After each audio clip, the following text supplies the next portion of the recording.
നമസ്കാരം. SBCയുടെ പുതിയൊരു വീഡിയോയിലേക്ക് സ്വാഗതം. ഞാൻ ലാവണ്യ സുരേന്ദ്രൻ.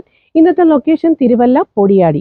പൊടിയാടി ജംഗ്ഷനിൽ നിന്ന് ഏകദേശം 450 മീറ്റർ മാത്രം ദൂരത്തിൽ മംഗളോദയം LP സ്കൂൾ റോഡിൽ 20 സെന്റ് വസ്തുവും അറയും നിരയുമുള്ള ഒരു വീട് വിൽപ്പനയ്ക്ക്.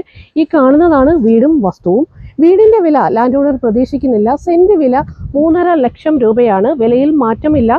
പ്രളയം ബാധിക്കാത്ത ഈ വീടും വസ്തുവും സ്വന്തമാക്കാൻ ആഗ്രഹിക്കുന്നവർ 9061681771 എന്ന നമ്പറിലോ താഴെ കാണുന്ന നമ്പറിലോ കോൺടാക്ട് ചെയ്യാം. വീട്ടിലേക്ക് വരുവാനുള്ള വഴിയും വിശദമായി ഒന്ന് കാണാം. പൊടിയാടി ജംഗ്ഷനിൽ നിന്ന് മംഗളോദയം LP സ്കൂളിന് സമീപത്തോടുള്ള റോഡാണ് നമ്മളീ കണ്ടുകൊണ്ടിരിക്കുന്നത്. വീഡിയോയിൽ കാണുന്നത് പോലെ തന്നെ നല്ലൊരു റെസിഡൻഷ്യൽ ഏരിയയാണ്. ടോട്ടൽ 20 സെന്റ് വസ്തുവാണ്. പ്രളയം ബാധിക്കാത്ത ഈ വസ്തുവിന് ലാൻഡ് ഓണർ സെന്റ് വില മാത്രമേ പ്രതീക്ഷിക്കുന്നുള്ളൂ. സെന്റ് വില 3.5 ലക്ഷം രൂപയാണ്. വിലയിൽ മാറ്റമില്ല.